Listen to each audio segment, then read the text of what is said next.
परम शान्ति परम शान्ति नेपाल युट्युब च्यानलमा एक अर्को नयाँ भिडियोको साथमा म हजुरहरू सबैलाई स्वागत गर्दछु। आजको यो भिडियोमा हामी तेस्रो नेत्र सम्बन्धी कुरा गर्नेछौँ।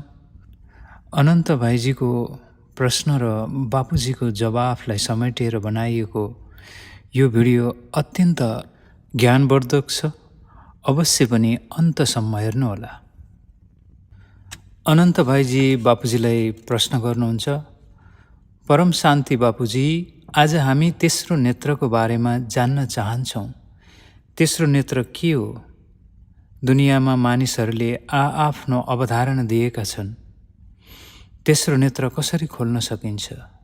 के महत्त्व छ? र मानिस यसलाई जागृत गर्न सक्छन् कि सक्दैनन्? हजुरले हामीलाई आफ्नो तरिकाले सम्झाउनुहोस्। यसको जवाफमा बापुजी भन्नुहुन्छ, तेस्रो नेत्र सम्बन्धी अलग अलग मानिसको अलग अलग अवधारणा छ। म जे बताउँदैछु मेरो अभ्यासको अनुभवद्वारा बताउँदैछु। म आत्मस्वरूपमा स्थित भएर समाधिमा जान्छु अनि यी सारा अनुभव मैले अनुभूति गर्छु। शास्त्रमा पनि उल्लेख छ, महादेवसँग तेस्रो नेत्र छ। तेस्रो नेत्र दिव्य दृष्टि माने आत्मस्वरूपको अवस्था हो। गीतामा पनि उल्लेख छ आत्मस्वरूपको बारेमा। गीतामा भगवान भन्नुहुन्छ, तिमी आत्मस्वरूप बन र म परमात्मालाई याद गर। आत्मस्वरूपको अवस्था माने तेस्रो नेत्र, यसैद्वारा दिव्य दृष्टि आउँछ। त्रिनेत्री बन्नाले सबै काम सम्भव भएर जान्छ। मतलब जो काम पनि सम्भव लाग्छ। सङ्कल्पमा शक्ति आउँछ। भगवान शिव जो चाहे त्यो गर्न सक्नुहुन्थ्यो। दिव्य दृष्टिद्वारा सारा ब्रह्माण्ड देख्न सक्नुहुन्थ्यो। दोस्रो व्यक्तिको सङ्कल्प पनि बुझ्न सक्ने क्षमता त्रिनेत्रीमा हुन्छ। अरू आत्माको भविष्य बताउन सक्ने क्षमता पनि प्राप्त हुन्छ। मानिसहरू तेस्रो नेत्र जगाउन अनेक उपाय गर्छन्। क्रियायोग, त्राटक, अनेक। यस विषयमा हामी नजाउँ।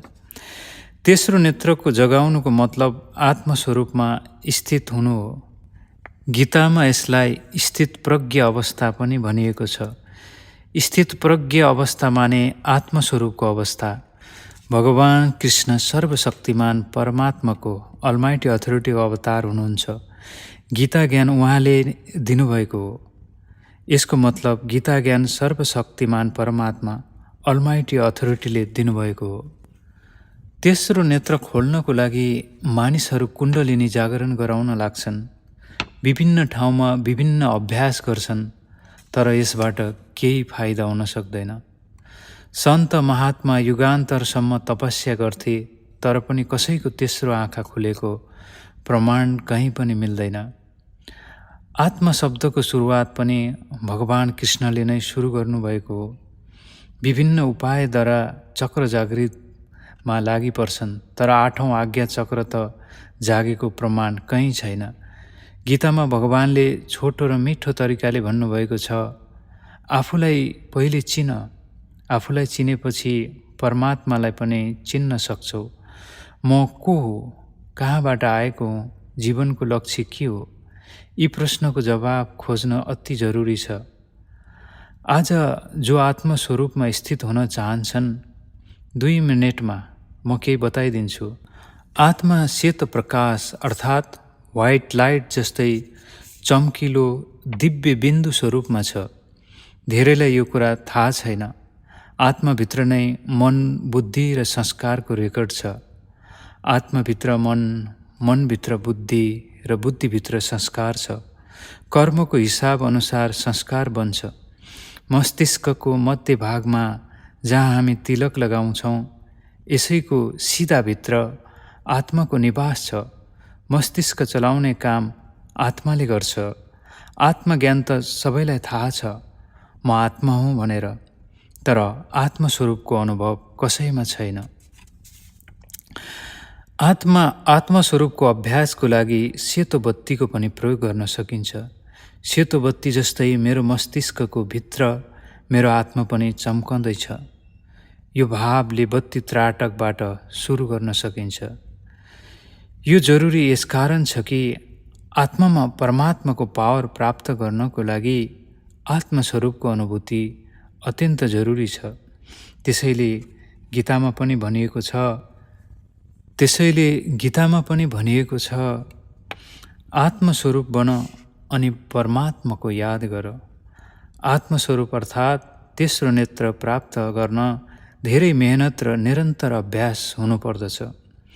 आजकल त तेस्रो नेत्र खोल्नको लागि 6 महिनासम्म आश्रममा राखेर लाखौँको खर्च गर्छन् र तेस्रो आँखा खोल्ने प्रयास गरिन्छ।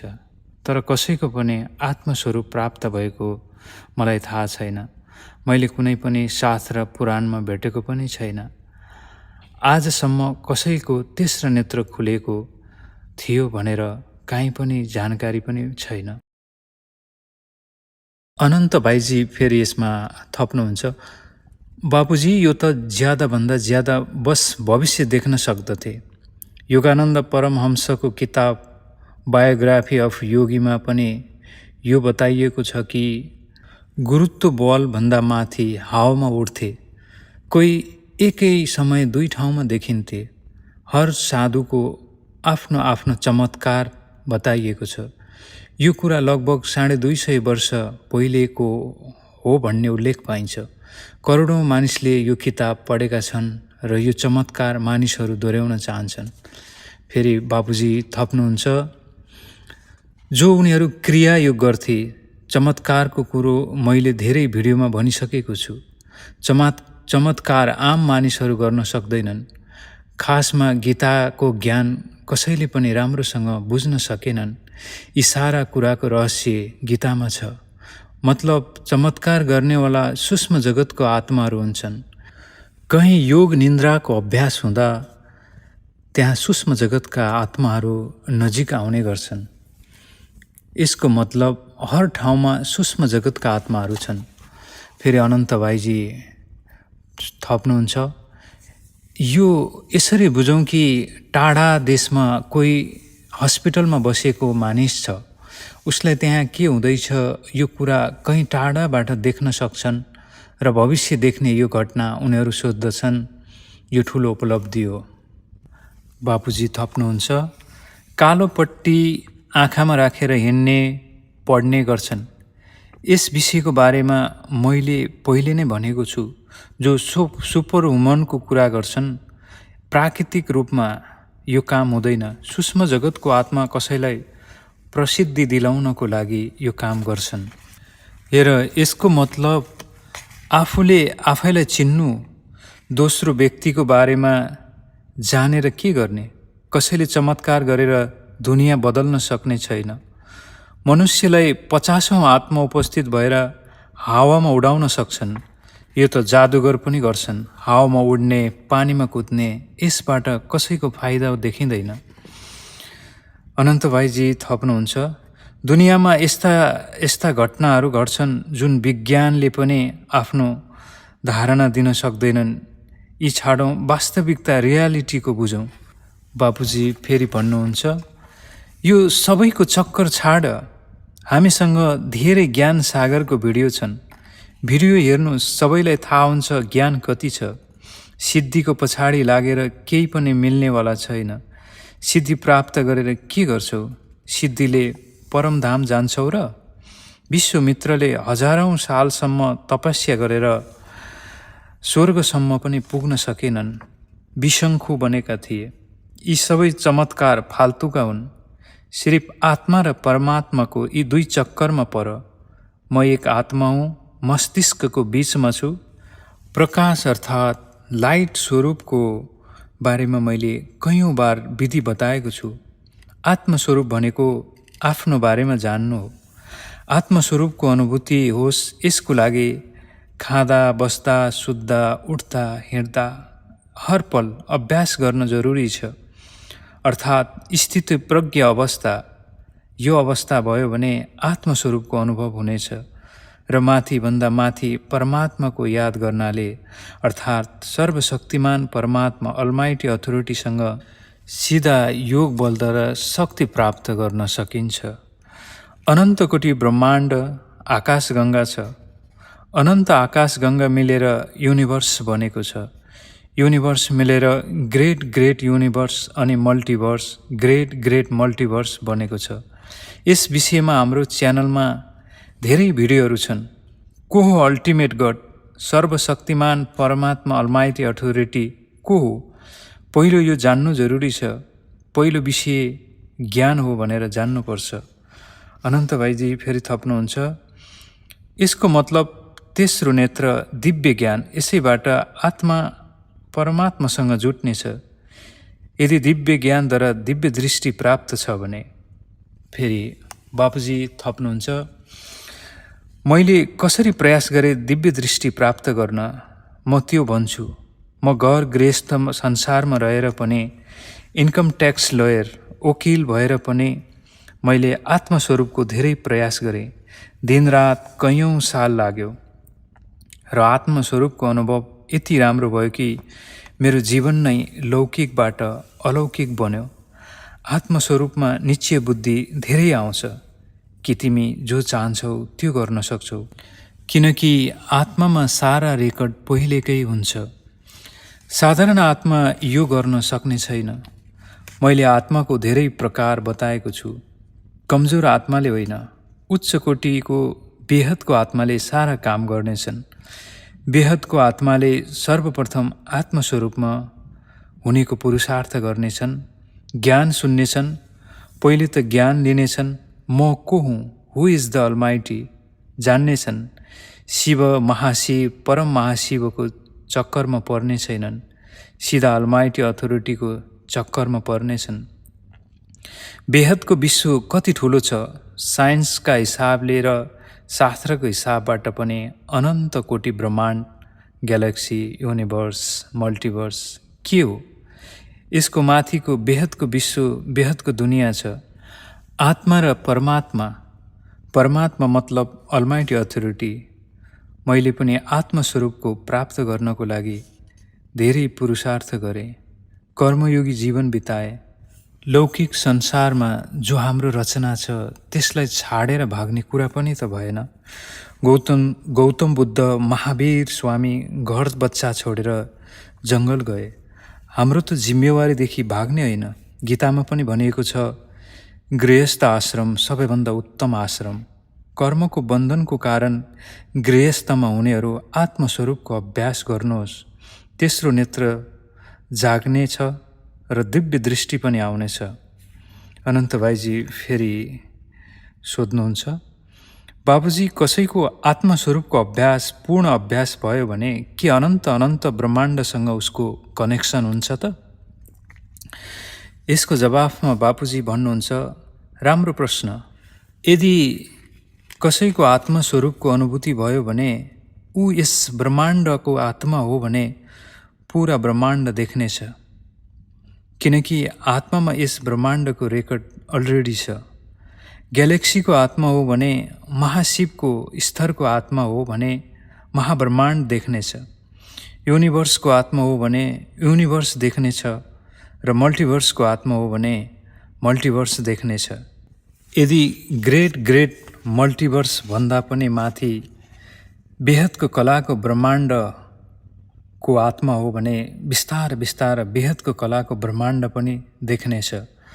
मेरो अनुभवले यी सारा कुरा बताउँदैछु। हर आत्मामा पुरानो रेकर्ड विद्यमान हुन्छ। म कुनै पढेको कुरा बोल्दै छैन। यी सारा कुरा किताबमा पनि लेखिएको छैन। भगवान श्रीकृष्णले जुन ज्ञान दिनुभएको छ 2 शब्दमा, यसको अगाडि अरू केही छैन। त्यही सार हो। सबै शास्त्र र वेदको सार आत्मा र परमात्मा हो। हामी सबै आत्मा हौँ। आत्मस्वरूपमा स्थित बनौँ।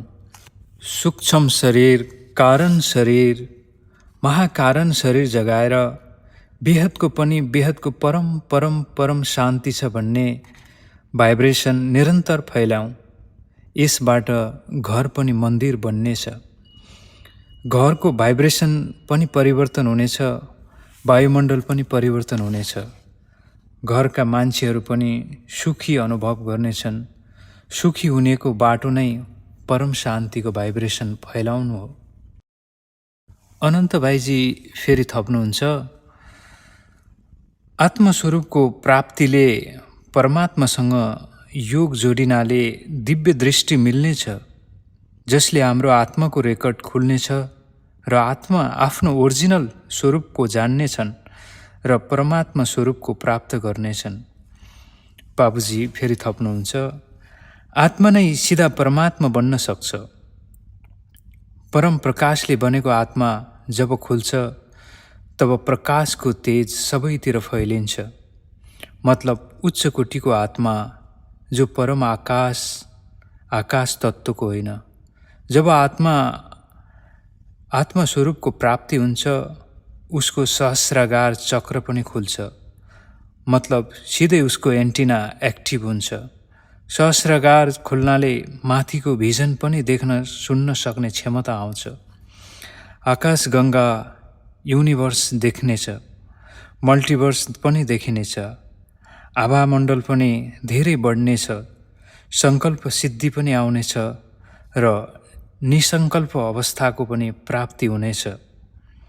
त्यसपछि एक लक्ष्य विश्व परिवर्तनको, जस्तो मेरो पनि यसै गरी विश्व परिवर्तनको लक्ष्य बन्यो।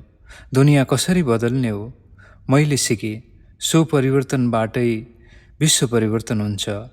आत्माको सर्जन जहाँबाट भएको हो, आत्मस्वरूपको प्राप्तिले त्यहाँको रेकर्ड खुल्नेछ। अनन्त भाइजी फेरि भन्नुहुन्छ, धेरै राम्रो बाबुजी। यदि आत्मा हदको हो भने हदको दुनियाँ देख्नेछ र आत्मा बेहदको हो भने बेहदको कलाको ब्रह्माण्ड देख्नेछ। मतलब अन्तकालमा आत्माको लेभल अनुसार ग्यालेक्सी, युनिभर्स, मल्टिभर्स कताको त्यहीँ जानेछ। त्यसैले आत्माहरू ज्ञानको खोजी गर्दैछन्। सच्चाइ के हो र म को हुँ, कहाँ जानु छ, कहाँ जाने हो, दुनियाँ कसरी बदल्ने हो र यही प्रश्न दुनियाँ सारा खोज्दैछन्। तेस्रो नेत्र जगाउनु भनेको अज्ञानको नाश गरेर आत्मज्ञानी बन्नु र परमात्मासँग शक्ति प्राप्त गर्नु र परमात्मा समान बन्नु हो। फेरि बाबुजी भन्नुहुन्छ, माथिभन्दा माथिको परमात्मा, सर्वशक्तिमान परमात्मा, अलमाइटी अथोरिटीसँग सिधा शक्ति लिने र पावर हाउससँग कनेक्सन जोड्ने र योग गर्ने, यसलाई बेहदको योग भन्न उचित होला। बेहदको ज्ञान भयो भने बेहदको योग लाग्नेछ। बेहदको सर्वशक्तिमान परमात्मा, अलमाइटी अथोरिटीसँग योग पनि लाग्नेछ। आत्मा यी सारा काम गर्नेछन् र यी सारा काम बेहदको आत्माको हो। फेरि अनन्त भाइजी थप्नुहुन्छ, आज दुनियाँमा तेस्रो नेत्रको बारेमा विभिन्न कुरो गर्छन्। हावामा उड्ने, एउटै व्यक्ति दुई ठाउँमा देखिने, पानीमा हिँड्ने, आत्माको फोटोग्राफी, क्यामेराको सामुन्ने गायब हुने आदि। यो त सारा भौतिक वस्तु भयो। हजुरको मतलब तेस्रो नेत्र भनेको आफूलाई जान्नु, परमात्मालाई चिन्नु र उहाँसँग पावर लिएर दुनियाँ बदल्नु हो। बाबुजी फेरि भन्नुहुन्छ, यो काम गर्नाले जन्म जन्मको विकर्म पनि विनाश हुनेछ। कारण र महाकारण शरीरमा रेकर्ड रहेको विकर्म सारा विनाश हुनेछ। गीतामा पनि भनिएको छ कि आत्मस्वरूप बन र परमात्मालाई याद गर। म सारा विकर्म विनाश गरिदिन्छु र अन्तमा परमधाम लिएर जानेछु। आत्मस्वरूपको प्राप्तिसँगै व्यक्तबाट अव्यक्त स्वरूपको धारण पनि हुन सक्छ। सूक्ष्म कारण र महाकारण शरीर परम तत्त्वको बन्नेछ। यसबाट हजारौं रूप निकालेर आत्म साक्षात्कार गर्न सक्छौ। कयौंलाई मुक्ति, जीवन मुक्ति दिन सक्छौ। एक आत्मा खुले पनि दुनियाँ बदल्न सक्नेछ। हाम्रो त लक्ष्य पुरा मल्टिभर्स परिवर्तनको हो। 50औं आत्मा, हजारौं आत्मा जागे भने मल्टिभर्स परिवर्तन हुनेछ। आजकल मानिसहरूलाई थाहा छैन तेस्रो नेत्र माने आत्मस्वरूप। पहिलेका मुनिहरू युग युग तपस्या गरेर पनि परमधामसम्म पुग्न सक्दैनथे। बल्कि ब्रह्मपुरीसम्म त महामाया छ। नष्ट मोह इच्छा मात्र अविद्या भनेर केही पनि इच्छा नराखी केवल विश्व परिवर्तनको इच्छा राखी परम शान्तिको भाइब्रेसनलाई फैलाएर दुनियाँ परिवर्तन गर्नु। अहिलेको समय भनेको बेहदको भाग्य बनाउने समय हो। बेहदको ज्ञानद्वारा बेहदको परमात्मालाई जानेर विश्व परिवर्तनको कार्यमा सहयोग दिनाले बेहदको भाग्य बन्नेछ। बेहदको काममा सहयोगी बन्यौ भने भाग्य पनि बेहदको बन्नेछ र बेहदको परमधाममा पनि जानेछौ। बेहदको आत्माको प्रमाण बेहदको ज्ञान सागरमा डुब्नु, आत्मस्वरूपमा स्थित हुनु, आत्मस्वरूपमा स्थित भएर आत्मस्वरूपमै परम शान्तिको भाइब्रेसन फैलाउनु, अलमाइटी अथोरिटीको साकार रूपको पनि जान्नु र सहयोगी बन्नु अनि योग बलद्वारा सबैको भाग्य पनि बन्नेछ। सबैको सहयोगबाट नै विश्व परिवर्तन हुनेछ। हाम्रो स्लोगन पनि छ कि सबैको सहयोगद्वारा विश्व परिवर्तन। सर्वप्रथम सो परिवर्तन गर, सो परिवर्तनबाट विश्व परिवर्तन गर। ज्ञान दान महादान, मान्छेहरूलाई ज्ञान देऊ। घर घरमा गीता पाठशाला चलाऊ, ज्ञानको गीता पढाऊ। सो परिवर्तनद्वारा विश्व परिवर्तन सम्बन्धी हामीसँग धेरै भिडियोहरू छन्, त्यो भिडियोहरू हेर। अनन्त भाइजी फेरि भन्नुहुन्छ, आत्मस्वरूपको भिडियो र भाइब्रेसन पार्ट 1, 2 र 3 ज्यादै राम्रो भिडियो बनेको छ। भाइब्रेसनद्वारा मल्टिभर्सको परिवर्तन यस भिडियोको शीर्षक थियो। ज्ञान सुन्नुहोस्, सुन्नाले तपाईँभित्रको ज्ञानको रेकर्ड खुल्नेछ। स्थूल चिज प्रयोग गरी गरिने योग र बाबुजीले बताउनु भएको विधि बिल्कुल फरक छ। यसैले पनि यो भिडियो हेर्नुहोस्। केही भन्न चाहनुहुन्छ बाबुजी अन्तमा? बाबुजी अन्तमा भन्नुहुन्छ, बस यही भन्छु, आत्मस्वरूपमा स्थित भएर शक्ति प्राप्त गर र सुपरिवर्तन गर। सुपरिवर्तनबाटै विश्व परिवर्तनको लागि सहयोग देऊ। हाम्रो सम्पर्कमा आऊ र यहाँबाट जाने डाइरेक्सनलाई प्राप्त गर। बाबुजी, आजको यो इन्टरभ्यूको लागि हजुरलाई धेरै धेरै धन्यवाद। परम शान्ति। भिडियो अन्तसम्म हेरेर हजुरहरूले साथ दिनुभयो, यसको लागि धेरै धेरै धन्यवाद। परम शान्ति नेपाल युट्युब च्यानललाई सब्सक्राइब गर्न नभुल्नुहोला, किनकि यस्तै ज्ञानवर्धक भिडियो हामी निरन्तर लिएर आइ नै रहनेछौँ। भिडियोलाई लाइक, सेयर र कमेन्ट गर्न पनि नभुल्नुहोला, किनकि तपाईँको एक सेयरले कसैलाई ज्ञान प्राप्त हुनेछ, कसैको जिन्दगी बदलिन सक्नेछ। आजलाई यति नै। हजुरहरूको समय शुभ बित्योस्। परम शान्ति।